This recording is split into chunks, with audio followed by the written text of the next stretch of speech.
Jimmy Carter was born in Plains, Georgia in 1924. His dad was a small businessman and his mother was a registered nurse. Everything changed for the Carters when they bought a peanut farm just outside Plains in 1928.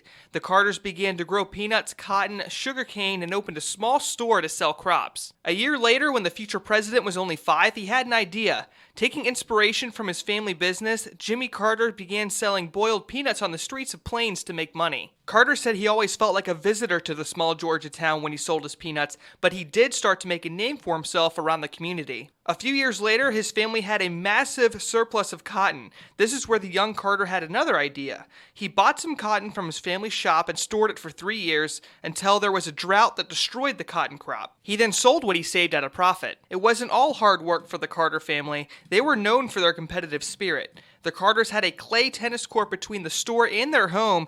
Jimmy in his childhood also enjoyed hunting, fishing, and listening to the radio. Even during the Great Depression, his family was doing well. Carter said there was always plenty to eat, and the family had just enough money to support themselves through the 1930s. Finally, in 1938, the family farm received a couple things that many of us take for granted today: electricity and running water.